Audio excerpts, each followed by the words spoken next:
Halo teman-teman, hari ini kita akan belajar tentang materi keadaan cuaca. Coba adik-adik lihat cuaca di luar. Apakah berawan, terik, mendung, atau hujan? Biasanya saat seseorang akan melakukan kegiatan di luar ruangan seperti camping atau kegiatan lainnya, mereka akan mencari tahu perkiraan cuaca di esok hari bisa melalui televisi ataupun handphone. Ayo kita cari tahu apa sih hubungan langit dan cuaca. Cuaca adalah keadaan udara dalam jangka waktu tertentu.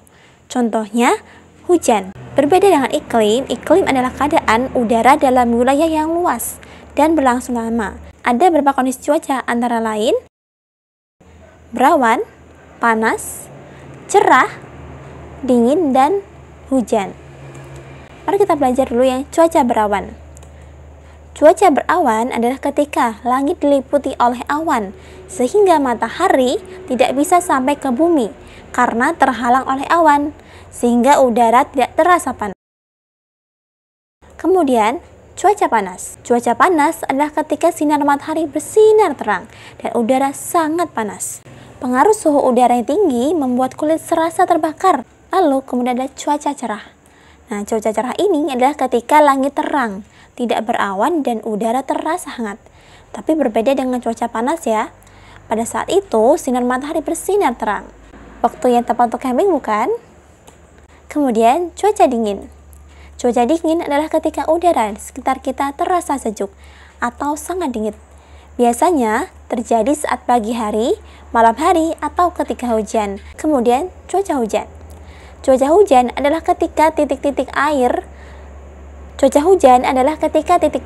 hujan berjatuhan ke bumi.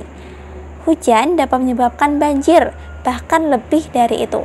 Lalu, apakah kamu tahu proses terjadinya hujan? Ini berawal dari matahari yang tak henti bersinar, memanaskan sungai, laut, tanah, hutan, dan udara. Panas matahari dapat menguapkan air sungai dan lautan, sehingga air naik ke atas yang disebut dengan uap. Uap tersebut naik dan berkumpul menjadi banyak. Karena udara di langit dingin, uap yang terkumpul pun membentuk menjadi awan. Setelah berkumpul dalam waktu yang lama, butiran awan bertambah banyak, menggumpal dan saling bertabrakan. Awan yang tebal membentuk tetesan air. Hal ini terjadi karena panas matahari dari atas. Bila tetesan air cukup besar, maka akan jatuh ke bumi. Jatuhnya air dari awan di udara disebut hujan. Awan itu terbagi menjadi 3 macam, teman-teman. Pertama, awan sirus. Kedua, awan cumulus. Dan ketiga, awan stratus. Mari kita pelajari satu-satu. Awan sirus. Awan sirus ini mengambang paling tinggi di awan, berbentuk serabut-serabut halus dan berwarna putih. Awan ini merupakan tanda-tanda cuaca cerah akan berakhir. Kemudian, awan cumulus. Awan cumulus berbentuk gumpalan putih, bagian dasarnya sama rata, dan mengambang di bawah awan sirus. Awan ini sangat tebal, sehingga menyerupai bunga kol. Awan cumulus terbentuk pada cuaca panas. Ada jenis awan cumulus lain. Awan ini berbentuk gumpalan-gumpalan hitam, menandakan akan hujan serta angin dan petir. Lalu yang ketiga adalah awan stratus. Awan stratus berbentuk lembaran berlapis-lapis, berwarna abu-abu, lapisan yang melebar seperti kabut, berada di ketinggian 1000 meter, mengambang dekat permukaan bumi. Adanya awan stratus menyebabkan hujan gerimis. Jika Kakak bilang kan bahwa ada orang yang mencari tahu perkiraan cuaca esok hari atau di hari tertentu. Hal ini dikarenakan cuaca itu mempengaruhi kegiatan manusia. Apa ya cuaca mempengaruhi kegiatan manusia? Pertama, contohnya adalah petani. Nah, petani, misalnya saat petani ingin menentukan jenis tanaman, mereka harus mengerti cuaca. Menanam padi di musim hujan karena padi membutuhkan banyak air agar pertumbuhan padi baik dan subur.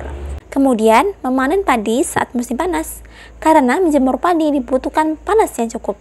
Hasil panen yang baik mensejahterakan petani. Petani sejahtera, kehidupannya pun akan semakin maju. Kemudian ada kegiatan yang dilarang di musim tertentu, walaupun teknologi sudah maju. Kegiatan ini membutuhkan fisik yang kuat, misalnya kegiatan mendaki. Pada musim hujan, pendaki itu dilarang mendaki gunung. Saat itu, kabut tebal menyelimuti gunung. Kabut tebal menghalangi pandangan mata sehingga bisa membuat pendaki tersesat. Materi kali ini hanya sedikit dan sangat mudah sekali. Sekarang ada 2 soal buat kalian, langsung aja kalian jawab di kolom komentar. Soalnya mudah banget loh. Nomor 1, mengapa petani menanam padi saat hujan? Nomor 2, kondisi cuaca apa saja yang kamu ketahui? Langsung aja jawab di kolom komentar ya.